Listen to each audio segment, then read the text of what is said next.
नमस्ते। नमो अर्हन्ताणं, नमो सिद्धाणं, नमो आर्याय, नमो उवज्राय, नमो लोके सबसाहुणम्। प्रणम्य शिरसाणे में गुणरयण विभूषणं महावीरं सम्मतनिले सम्मत्रयणादयं मुक्ति। हरिसम्मुक्तितरणं गच्छामि।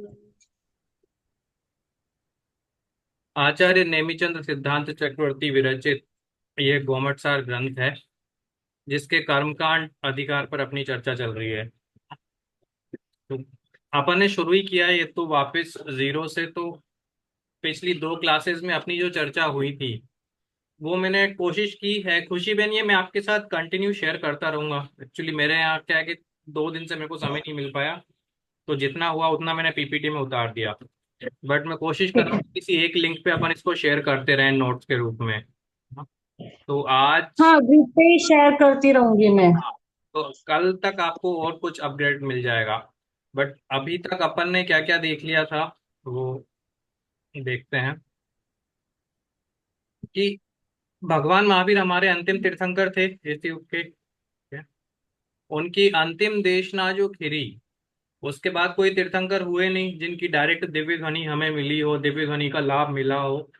परंतु भगवान महावीर के 383 वर्ष तक, मतलब उनके निर्वाण के 383 वर्ष पश्चात तक अंग ज्ञान की प्रवृत्ति थी। अर्थात अंग ज्ञान का के पाठक या अंग ज्ञान के पाठियों का सद्भाव था। ऐसे मुनिराज उपस्थित थे जो अंग ज्ञानी थे, अंगों का ज्ञान जिनको था। लेकिन धीरे धीरे इन मुनिराजों की संख्या भी कम होने लगी और क्षयोक्षम के कारण वो उस प्रकार की बुद्धि या उस प्रकार की मति भी नहीं रही कि हम सब कुछ अपने दिमाग में व्यवस्थित कर सकें। उस अंग ज्ञान को हम अपने मस्तिष्क के साथ में ही लेके आगे तक बढ़ाएं, ऐसी शक्ति खत्म होती जा रही थी काल के कारण। तो उसी समय पे भद्रबाहु स्वामी हुए। ये भद्रबाहु स्वामी आचार्य जो थे, ये अष्टांग निमित्त ज्ञानी थे, निमित्त ज्ञानी थे। और इनकी परंपरा में काफी सारे मुनिराज ऐसे थे जिनको थोड़ा बहुत अंगों का ज्ञान था। लेकिन बहुत सारे मुनिराज ऐसे भी थे जो शिथिलाचारी हो चुके थे, जो उस मार्ग पे चल ही नहीं रहे थे। किंतु उन्हीं की परंपरा में आचार्य धरसेन हुए। ये आचार्य धरसेन वो ही हैं जिनके शिष्य आचार्य पुष्पदंत और आचार्य भूतबली हैं, जिन्होंने षटकंडागम की रचना की। तो अगर हम परंपरा देखेंगे तो ये भगवान महावीर से भद्रबाहु स्वामी, फिर आचार्य धरसेन, फिर उसके बाद पुष्पदंत और भूतबली आचार्यों के द्वारा षटकंडागम की रचना हुई।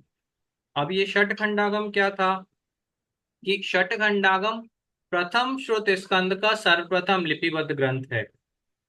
मतलब जिनवाणी के रूप में या भगवान की देशना के रूप में सर्वप्रथम लिपि अगर किसी की हुई, सर्वप्रथम लिखित रूप में कोई ग्रंथ उपलब्ध हुआ, तो वो षटखंडागम था। इसके पहले सबके मस्तिष्क में ही था, सबकी मति में ही वो ज्ञान था।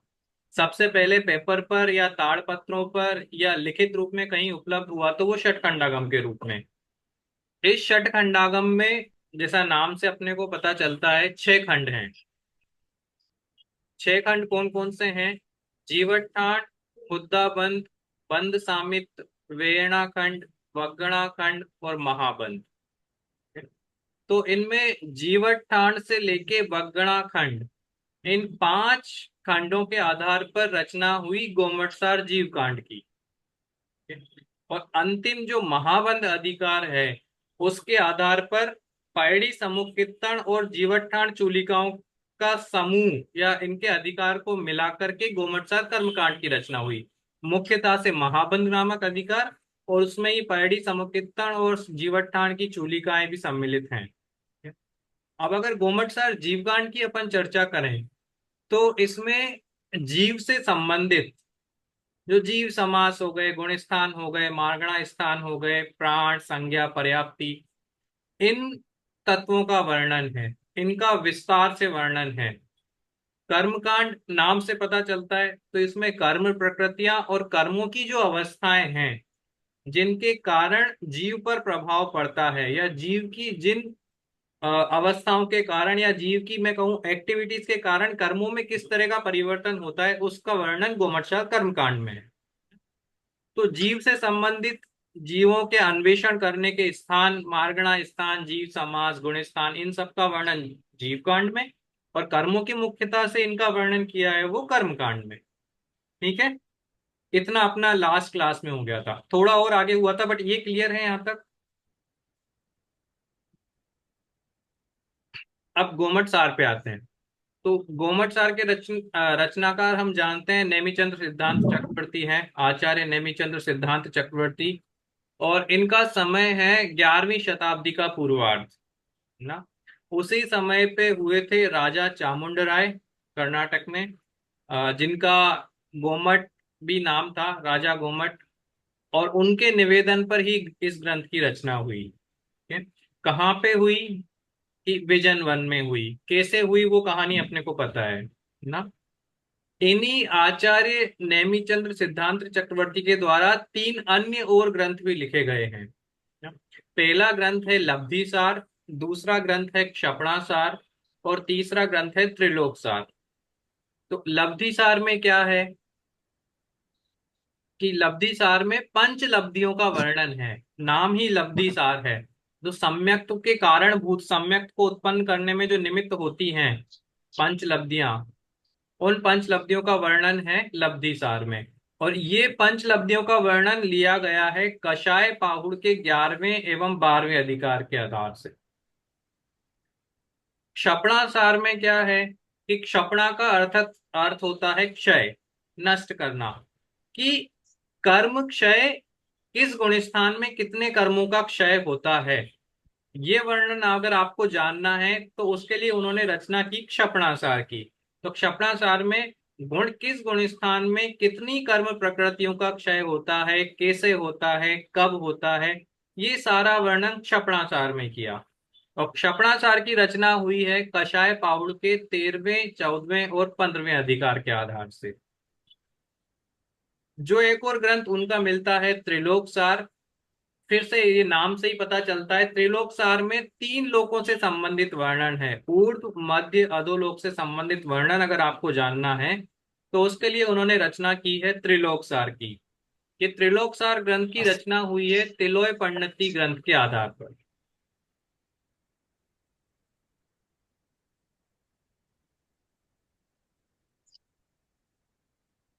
ठीक है,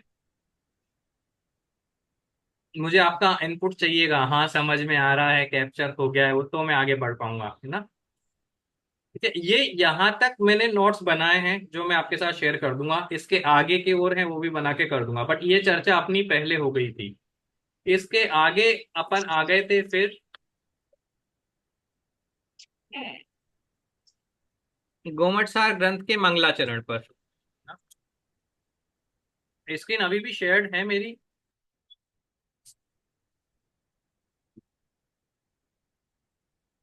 हाँ सर, शेयर तो है लेकिन साइड बाय साइड है सर। क्या दिख रहा है अभी? સંધ્યાબેન સાઈડ બાય સાઈડ જ દેખાય છે ને, એકલી સ્ક્રીન નથી દેખાતી ને? સાઈડ બાય સાઈડ દેખાય અનમ્યુટ છે. કરો, અનમ્યુટ. એક સાઈડ પંડિતજીનું ફેસ છે ને બીજી બાજુ ગ્રંથ છે. अच्छा, ठीक से।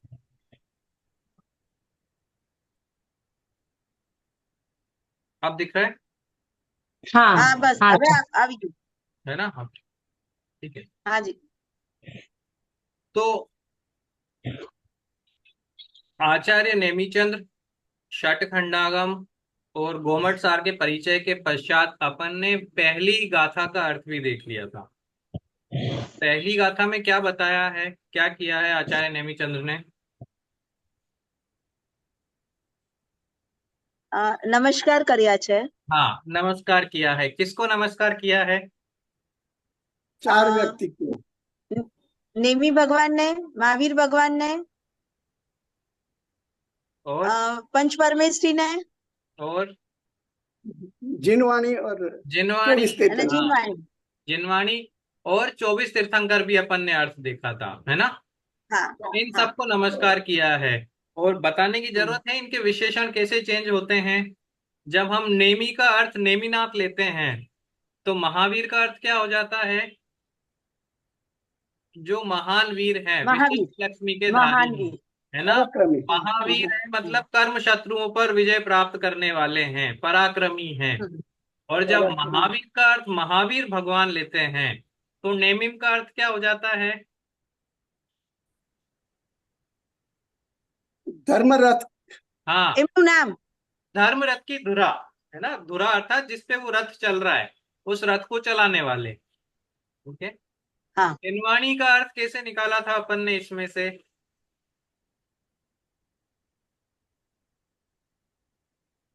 स्याद्वाद रूप गुण से। हाँ धर्मरथ को चलाने वाला स्याद्वाद हाँ। रूप। जब गुण रयण विभूषणम में गुण का अर्थ हम स्याद्वाद गुण लेते हैं तो स्याद्वाद गुण से विभूषित कौन है? जिनवाणी। तो वहां से अपन ने जिनवाणी पिक किया। ठीक है। तो ये क्लियर हो गया। तो हाँ जी। आचार्य नेमिचंद्र कहते हैं कि इन सबको नमस्कार करके मैं पैड़ी समुत्कीर्तन अर्थात कर्म प्रकृतियों को कहने वाले अधिकार को कहने की प्रतिज्ञा करता हूं, है ना।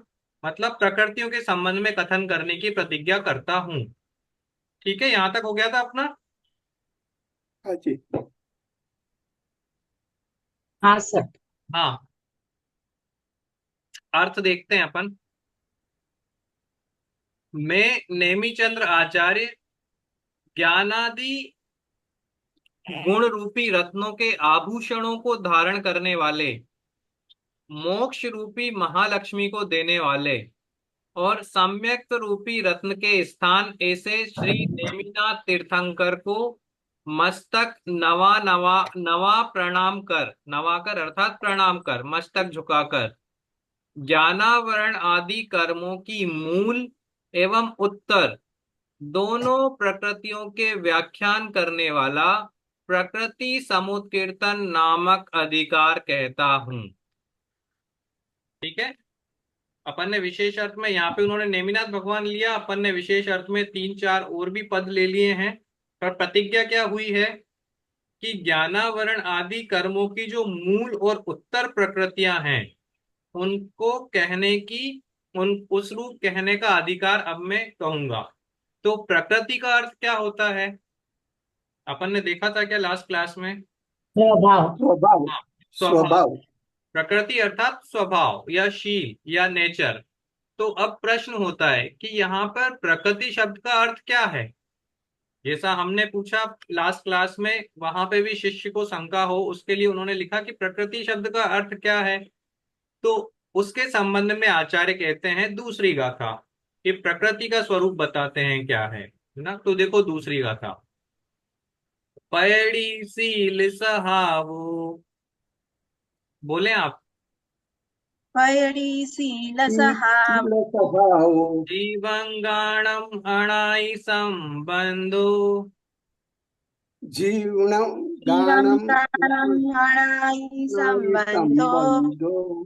कणयो वले मलम्बा कणयो कणयो वले मलीमलं वा। मलं वा। ताणथित्तं स्वयं सिद्धम। ताणं तानातीतं तिक्तं स्वयं तवं सिद्धम्। हाँ, तीर्थम्। पैड़ी सील सहावो, कि पैड़ी अर्थात प्रकृति, उस प्रकृति को आप शील भी कह सकते हो, उस प्रकृति को आप सहावो अर्थात स्वभाव भी कह सकते हैं ना? तो प्रकृति कह दो या शील कह दो या स्वभाव कह दो। तो प्रकृति अर्थात शील, प्रकृति अर्थात स्वभाव, प्रकृति अर्थात व्यवहार, प्रकृति अर्थात नेचर। ठीक है। तो किसका? कि जीवम और अंगाणम। जीवम अर्थात जीव का और अंगाणम अर्थात कर्मों का। ठीक है। तो किसका, किसकी प्रकृति बताएंगे? कि जीव और कर्मों की, है ना। और कैसे हैं ये जीव और कर्म? कि अणाई अनादि। संबंधों, अनादि काल से संबंधित हैं, संबंधित हैं अर्थात मिले हुए हैं, युक्त हैं। कौन कौन मिले हुए हैं अनादि काल से? जीव और जीव और कर्म। कर्म, है ना। तो हाँ जी। उन उन जीव और कर्मों की प्रकृति की संबंध में हम चर्चा करेंगे जो अनादि काल से मिले हुए हैं। किसकी तरह मिले हुए हैं? कि कणियों वले मलम वा। कणियों वले अर्थात कनक उपले, अर्थात सोने के, जो सोने की जो प्रथम बार जब खुदता है सोना, तो सोने की जो चट्टान है या स्वर्ण पत्थर जो है, उसमें जिस प्रकार से मल होता है, मल अर्थात जो मिट्टी वगैरह लगी होती है ना, स्वर्ण पाषाण में, सोने के पत्थर में। तो जब अपन ने पहली बार सोना खुदा, खदान से सोना मिला, तो उसमें जिस प्रकार वो मिट्टी मिली हुई है, उसी प्रकार जीव में कर्म भी मिले हुए हैं। अब सोने में वो मिट्टी कब से लगी हुई अनादि से। है ना? जब से वो सोना है तब से वो मिट्टी लगी मिली हुई है। वैसे ही जब से ये बराबर। जीव है तभी से इस जीव के साथ कर्म संबंधित हैं। तो जीव कब से है? अनादि से। जीव अनादि से है, तो कर्म भी अनादि से है। वहां पे स्वर्ण के अनादि से। साथ मिट्टी भी अनादि से है। लेकिन अनादि से होने पर भी ताण अस्तित्वम, अर्थात उनका अस्तित्व, स्वयं सिद्धम अर्थात अपने आप सिद्ध है। क्या कहना चाह रहे हैं? कि जिस प्रकार स्वर्ण पत्थर में, है ना, सोने के पत्थर में मिट्टी हमेशा से मिली हुई है अनादि काल से ही, वैसे ही अनादि काल से सोने के पत्थर में वो मिट्टी मिली हुई होने पर भी सोना अलग है और वो मिट्टी अलग है ना। अनादि काल से मिले हुए तो हैं, लेकिन उनका अस्तित्व अलग अलग है, आप एक नहीं समझ लेना। जिस अंश में सोना है उसी अंश में मिट्टी मिली हुई है या नहीं? मिली हुई है। मिली हुई होने पर भी, बहुत काल से एक साथ संबंधित होने पर भी, उनका अस्तित्व स्वयं से ही सिद्ध है। सोना कहता है मैं सोना ही हूं, और मिट्टी कहेगी मैं मिट्टी हूं। सोना मिट्टी रूप नहीं हुई, और मिट्टी कभी सोने रूप नहीं हुई ना। ये किसने बताया हमें कि सोना और मिट्टी अलग अलग हैं? ये किसने बताया हमें? स्वयं सिद्ध स्वयं ही है। सिद्ध है। प्रकृति ने। हाँ, स्वयं सिद्ध हैं। पर प्रकृति से पता चला ना कि सोने की प्रकृति अलग है, सोने का स्वभाव अलग है, और मिट्टी का स्वभाव अलग है। ठीक है? अब यहाँ पे देखो, हमें कैसे पता चला कि ये दोनों अलग अलग हैं? कि जब हम उस स्वर्ण पत्थर को लेकर जब ज्वेलर के पास गए, है ना, तो उसने वो सफाई वगैरह की उसकी, है ना, तो हमें पता चला कि इसमें से मिट्टी अलग हो रही है और शुद्ध सोना अलग हो रहा है। तो जब हम ज्वेलर के पास गए तब उसने करके हमें बताया क्या, कि देखो सोना अलग है, मिट्टी अलग है। तो वहां पे उसने प्रयोग किया। लेकिन ये दोनों अलग हैं, ये पहले से ही अलग थे या नहीं? अलग है। ज्ञान तो हमें पहले से ही पता था ना, पता तो हमें पहले से ही था कि ये दोनों अलग अलग हैं। वहां पे सुनार ने क्या किया, स्वर्णकार ने क्या किया, कि उन दोनों को अलग अलग करके बताया है। वैसे ही हमें पहले से पता है कि अनादि काल से जीव और कर्म एक साथ रहते हैं, फिर भी दोनों अलग अलग हैं ना। जीव कभी कर्म रूप नहीं हुआ, कर्म कभी जीव रूप नहीं हुआ। ठीक है? फिर जब ऐसे जीव को हम सिद्ध भगवान के पास ले गए, तो हमें पता चला कि उन्होंने सिद्ध होने पर क्या हुआ, कि कर्म जीव से पूरी तरह से अलग हो गए, है ना। जैसे वहां अपन सुनार के पास लेके गए उस पत्थर को, तो उसने मिट्टी पूरी तरह से अलग कर दी। वैसे ही सिद्ध भगवंत ने वो कर्म जीव से पूरी तरह से पृथक कर दिए। तो हमें देखने में भी आ रहा है कि नहीं, वास्तव में जीव अलग है और कर्म बिल्कुल ही अलग चीज है ना। तो जब तक वो अलग किए नहीं हैं, तब तक हमें दिखते एक समान हैं, दिखते एक जैसे हैं, लेकिन वास्तव में एक नहीं हुए हैं। क्योंकि अगर एक होते तो सिद्ध बनने पर कर्म हमसे बिल्कुल भी अलग नहीं होते। सोना और मिट्टी अगर एक ही होते, तो फिर सोने के साथ मिट्टी हमेशा ही रहती, फिर सोनार भी उनको अलग नहीं कर सकता था, है ना।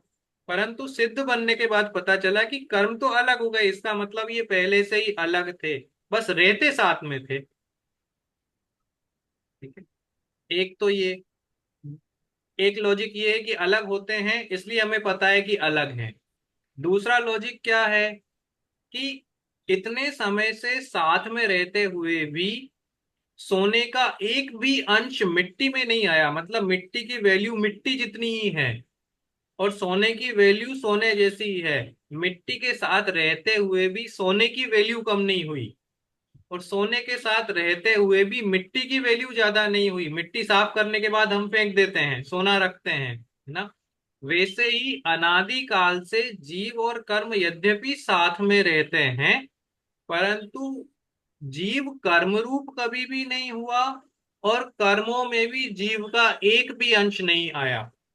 तो जो जीव की गुण हैं, जो जीव की पर्याय हैं, उनको जीव में ही घटित किया जा रहा है, वो जीव में ही है।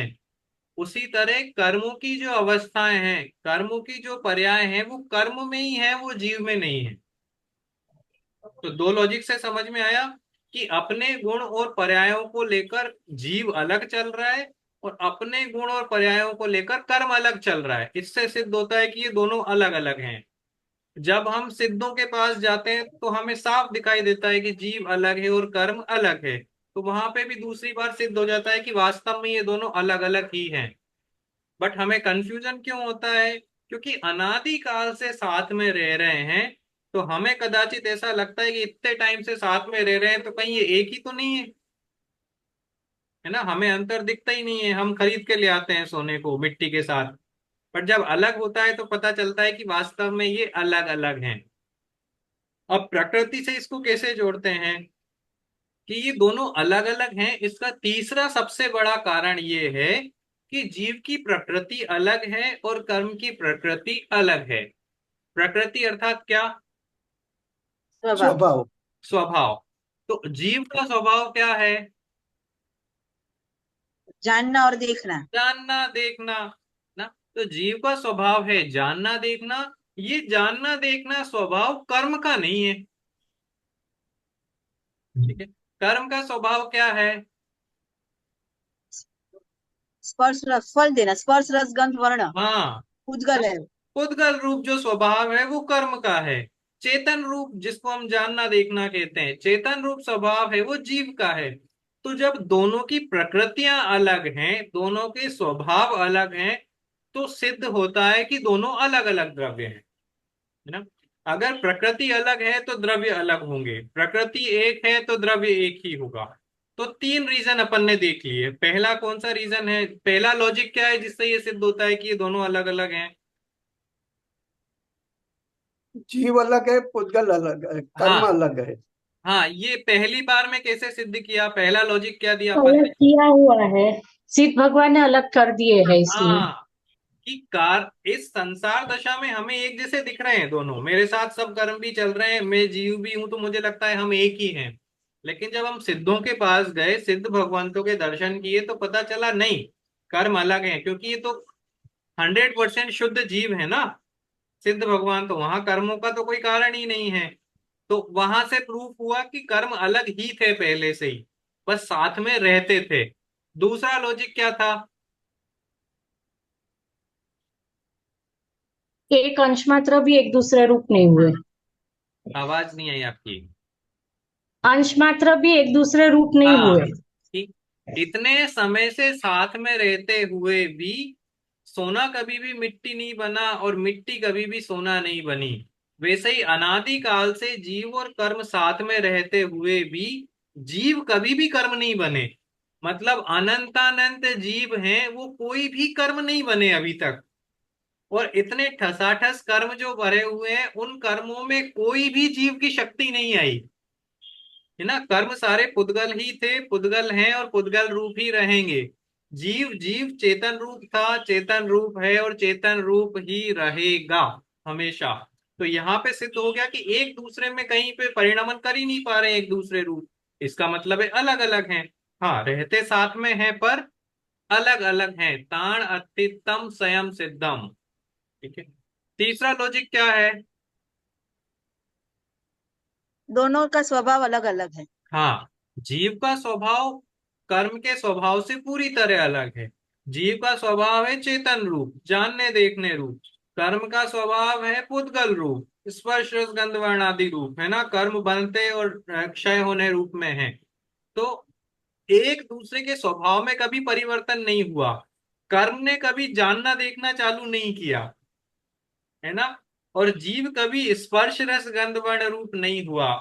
तो जब इस रूप परिणामन ही नहीं कर रहे हैं, इसका मतलब दोनों अलग अलग हैं। भाई पुद्गल की पर्याय पुद्गल में उत्पन्न होंगी, जीव की पर्याय जीव में उत्पन्न होंगी। तो जीव अपनी ही पर्यायों को उत्पन्न कर रहा है, जीव कभी स्पर्श रस गंध वर्ण को उत्पन्न नहीं कर रहा है ना? वैसे ही कर्म स्पर्श रस गंध वर्ण रूप ही हो रहा है। इस कर्म कभी जानने देखने रूप शक्ति व्यक्त नहीं कर पा रहा है। क्यों? क्योंकि उसका स्वभाव है ही नहीं जानने देखने रूप। ठीक है। तो गाथा का अर्थ क्या हुआ कि प्रकृति अर्थात शील या स्वभाव। हाँ, प्रकृति का अर्थ क्या है? प्रकृति को आप शील कह दो या प्रकृति को आप स्वभाव कह दो। तो किसके शील या किसके स्वभाव की बात कर रहे हैं हम? कि जीव के जीव और कर्म। और कर्मों के स्वभाव की बात कर रहे हैं। क्यों कर रहे हैं इन दोनों के स्वभाव की बात? क्योंकि ये दोनों इसका सब द्रव्य, जीव और पुद्गल या जीव और कर्म, अनादि से एक साथ में रह रहे हैं, अनादि से संबंधित हैं। किस तरह? जैसे स्वर्ण पत्थर और मिट्टी, है ना, स्वर्ण पाषाण और मिट्टी जैसे अनादि से संबंधित हैं। जैसे स्वर्ण पाषाण में या सोने के पत्थर के साथ मिट्टी आती ही है, वैसे ही जीव और कर्म अनादि से साथ में रहते हैं। लेकिन अनादि से साथ में रहने पर भी दोनों अलग अलग हैं। कौन दोनों? जीव और कौन दोनों अलग? कर्म हाँ, जीव और कर्म दोनों अलग हैं। सोना और मिट्टी दोनों अलग हैं, अलग। बस साथ में रह रहे हैं। ठीक है, ये गाथा का अर्थ हो गया। दोनों अलग अलग क्यों हैं, इसके तीन कारण अपन ने देख लिए। कि पहला कारण उनका स्वभाव अलग है ना। दूसरा कारण, जब हमने उनकी शुद्ध अवस्था देखी तो पता चला कि सोना सोना ही था, मिट्टी नहीं था, मिट्टी तो अलग ही थी। जब हमने सिद्ध भगवान की अवस्था देखी तो हमें पता चला कि कर्म तो कभी सिद्ध, कर्म अलग ही थे, यहाँ पे तो जीव की अलग ही पर्याय है ना। और तीसरा, कभी एक दूसरे रूप नहीं हुए। सोना कभी भी मिट्टी नहीं बना और मिट्टी कभी भी सोना नहीं बनी, अनादिकाल से साथ में है तो भी नहीं बने। इससे सिद्ध होता है कि दोनों अलग આવું अलग हैं। આવ્યું નહીં એ તો આવતું હશે ને તો દેખાય ને देखो अर्थ देखते हैं। कारण के बिना वस्तु का जो सहज स्वभाव होता है उसको प्रकृतिशील अथवा स्वभाव कहते हैं, है ना। यहाँ पे प्रकृति की परिभाषा बता दी। प्रकृति, प्रकृति अर्थात क्या? कि शील या स्वभाव। और स्वभाव किसे कहते हैं? जो बिना किसी कारण के हो रहा हो वो स्वभाव है। ठीक है। अब जैसे जीव का स्वभाव है जानना देखना, तो जीव का जानना देखना किसी कारण से होता है या अपने आप ही हो रहा है? भाई हमारा स्वभाव है ना अपने आप जान, हाँ, हमें जानने स्वभाव है। देखने रूप शक्ति व्यक्त करने में किसी की जरूरत पड़ती है क्या? नहीं, स्वयं सिद्ध। अब पुद्गल का स्वभाव है स्पर्श रस गंध वर्ण रूप। तो उसको स्पर्श रस गंध वर्ण रूप परिणमने में किसी की आवश्यकता लगती है क्या? नहीं। नहीं, वो उसका स्वभाव है। ठीक है। जैसे कि आग का स्वभाव ऊपर को जाना, पवन का तिरछा बहना और जल का स्वभाव नीचे को गमन करना है, वैसे ही स्वभाव होता है। अर्थात ये अपने आप ही हो रहे हैं। जब आप आग जलाओगे तो आग अपने आप ऊपर की ओर ही जाएगी ना। तो उसको ऊपर की ओर भेजने में कोई कारण है क्या? नहीं, वो अपने आप ऊपर, क्योंकि उसका स्वभाव ऊपर जाना ही है ना। अब जल का स्वभाव यहाँ पे बताया है नीचे को गमन करना, कि जल अगर अपन ने इसे कहीं पे फैला दिया तो वो नीचे की तरफ गिरेगा। लेकिन जल का स्वभाव शीतलता भी होता है ना, ठंडक प्रदान करना। तो अब अगर हम जल को गर्म भी कर दें और फिर उसको आग के ऊपर डालें तो अपनी शीतलता से वो आग को बुझाएगा ही सही ना। आग के ऊपर आप चाहे गर्म जल डालें चाहे ठंडा जल डालें, वो आग को बुझाने का ही काम करेगा, क्योंकि उसका स्वभाव शीतलता देना है। तो और वो शीतलता किसी कारण से उसमें नहीं आई है। उसका स्वभाव है, इसलिए हमेशा से उसके साथ ही है।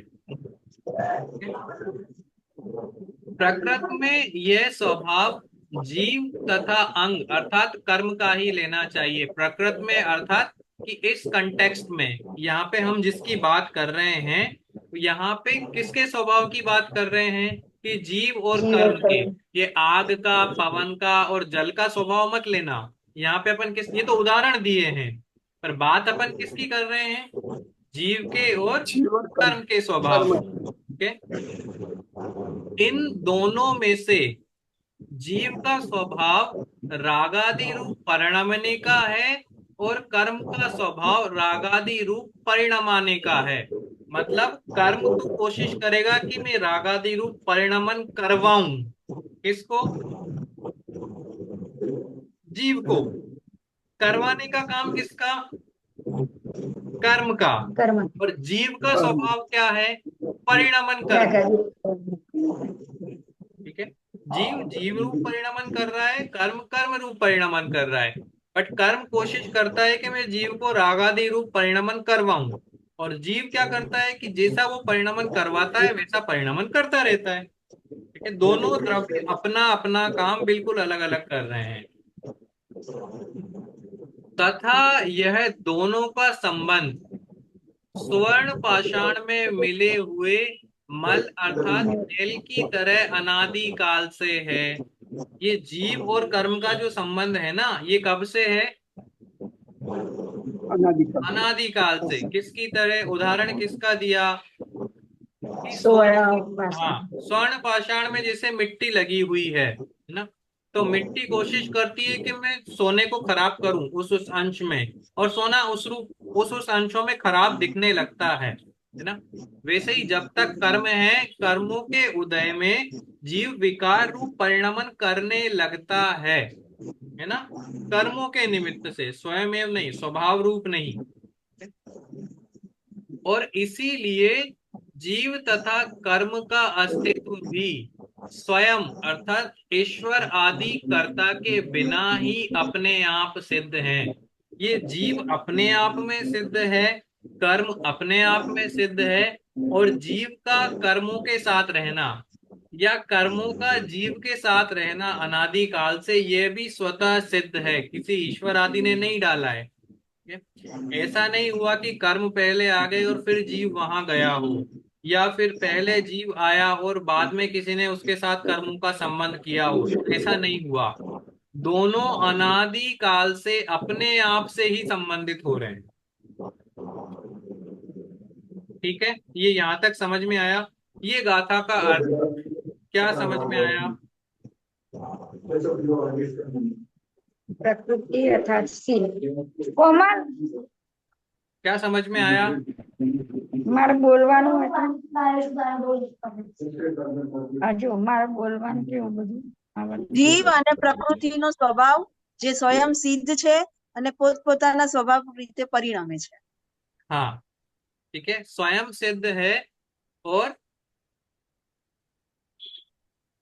अनादिकाल से संबंधित हैं दोनों। हाँ, हम्म। ठीक है, उदाहरण समझ में आ गया कैसे दिया अपन ने, स्वर्ण पाथा पाषाण और मिट्टी का। ठीक है, भावार्थ देखते हैं।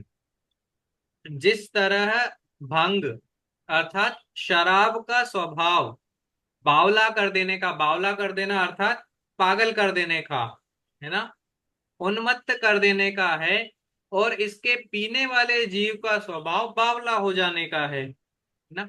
वैसे अगर जीव है, जीव समझदार है,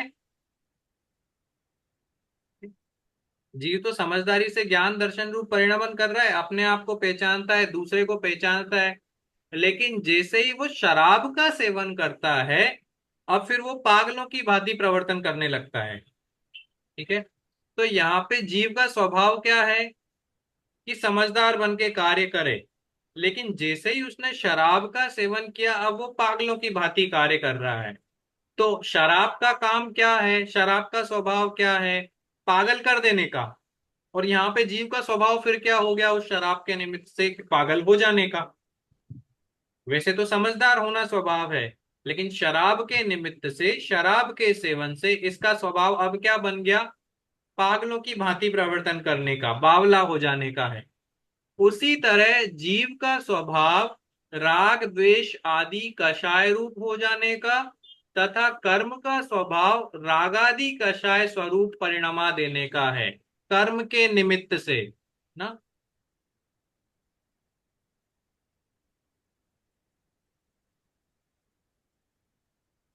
ठीक है, अब ये बात वो अगली लाइन में स्पष्ट करते हैं।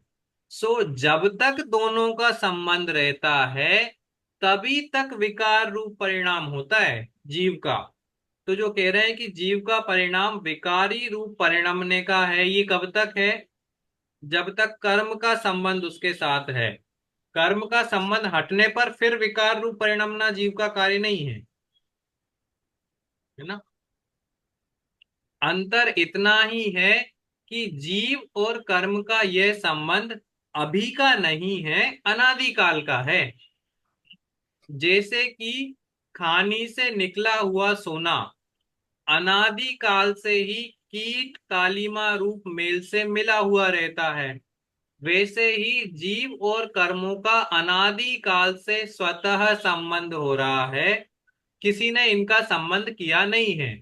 वो स्वर्ण पाषाण में मिट्टी किसी ने आके मिलाई नहीं ना, जीव में कर्म आके किसी ने मिलाए नहीं है, ये तो अनादि से ही मिले हुए हैं। जीव का अस्तित्व तो अहम अर्थात मैं ऐसी प्रतीति होने से सिद्ध होता है, तथा कर्म का अस्तित्व जगत में कोई दरिद्री है तो कोई धनवान है, ये ऐसी विचित्रताएं दिखाई देती है ना, कोई छोटा है कोई बड़ा है कोई मोटा है, तो ये सब कर्मों के कारण दिखाई दे रहा है। तो उससे समझ में आता है कि कर्मों का अस्तित्व भी है। जीव का अस्तित्व कैसे सिद्ध हुआ? मैं कैसे मानूं कि जीव है? मैं जानना देखना होता है। हाँ, जानने देखने वाला मैं हूं, मैं हूं मतलब जीव तो है। अच्छा, जीव है